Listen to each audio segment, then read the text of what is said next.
नमस्कार दोस्तों, हमारे चैनल पर आप सबका स्वागत है। दोस्तों, जहां डर होता है वहां लोग अपने फ़ायदे के लिए इसका उपयोग करते हैं और लोगों को और डराते हैं। सैकड़ों वर्ष पहले धूमकेतु एक भयानक घटना हो सकती थी और ऐसा लग रहा था कि आसमान गिर रहा है। इसलिए यह आश्चर्य की बात नहीं है कि लोगों ने लंबे समय तक उन्हें विनाश का अग्रदूत माना। धूमकेतु आसमान में एक पिंड दिखाई देता है, एक तारा दिखाई देता है 76 ईयर्स में, जो काफ़ी चमकदार होता है।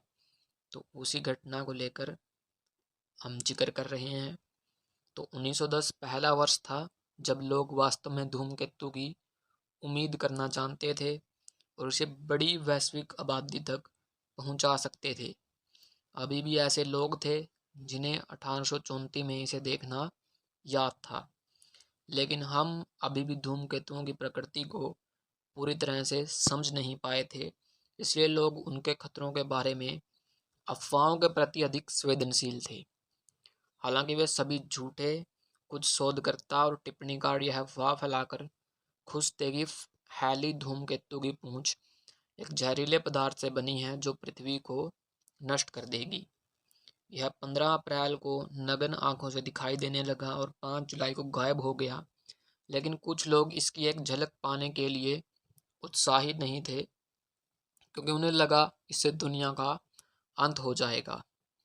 मुट्ठी भर वैज्ञानिकों की चेतावनी वास्तविक चिंताओं में निहित थी और यह एक करीबी मार्ग था और पिछले धूमकेतु का अभी बारीकी से अध्ययन किया गया था और वैज्ञानिकों ने पाया कि यह विफल होकर साइनोजन नामक जहरीली गैस उत्सर्जित करता है।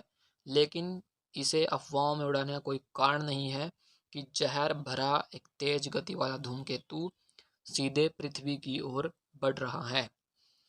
जो प्रसिद्ध वैज्ञानिक थे उनको अफवाहों को खारिज करने के लिए कहा गया था, लेकिन ऐसा कर पाना असंभव था, क्योंकि इसके लिए लोगों को शांत होने और वैज्ञानिकों को सुनने की जरूरत थी।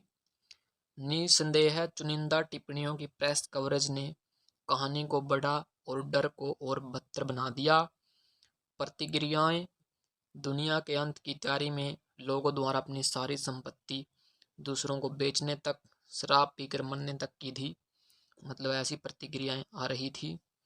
कुछ लोगों ने कथित जहरीली गैस के प्रवेश को रोकने के लिए अपनी खिड़कियां बंद कर दी और अपने घरों में हर छेद को बंद करने की पूरी कोशिश की। और घबराहट में कुछ धोखेबाज लोगों ने एक गोली के रूप में एक आसान चीज बेचने का फैसला किया। बेशक यह एक चीनी की गोली थी और इसका कोई भी औषधीय लाभ नहीं था, लेकिन लोग इनको खरीद रहे थे और कुछ लोग इनको बेच रहे थे और इसे हैली विरोधी धूमकेतु अमृत कहा गया इन गोलियों को। और यह स्पष्ट नहीं है कि लोग उन समस्याओं के लिए नीम हकीम उपचारों से कितना पैसा कमाते हैं जो अस्तित्व में ही नहीं थी, लेकिन स्पष्ट रूप से विज्ञापन तक इन गोलियों के दिए गए। तो आप सोच सकते हैं कि इससे कितना पैसा कमाया गया। और कुछ लोग तो धूमकेतु विरोधी या धूमकेतु से बचने के लिए छाते तक अम्ब्रेला बेच रहे थे कि ये ऐसे अम्ब्रेला हैं जो आपको धूमकेतु से बचा सकते हैं। तो आप देख सकते हैं कि कैसे एक घटना के बारे में, एक नेचुरल घटना के बारे में अफवाह उड़ती है और उन अफवाहों का फायदा उठाकर कुछ लोग अपना बिजनेस जो है चलाते हैं। तो मैं आपसे कहूँगा कि आपको कभी भी किसी भी चीज़ पर आँख मूंद कर विश्वास नहीं करना चाहिए। आप हर एक चीज़ की छानबीन कीजिए, फैक्ट चेक कीजिए। आप जो खरीद रहे हैं उसको देखिए, क्या वास्तव में ये वही है जैसा कंपनी वादा कर रही है या दावा कर रही है। तो देखिए, ऐसी घटनाएं अक्सर इतिहास में होती रहती हैं, हुई हैं और अभी भी ऐसी घटनाएं होती रहती हैं, क्योंकि लोगों को अभी भी ज्ञान इस बारे में बहुत ही कम है। लोग आसानी से इन पूंजीवादी लोगों की बातों में आ जाते हैं और ऐसी घटनाएं घटती हैं। दोस्तों, आज की इस वीडियो में इतना ही।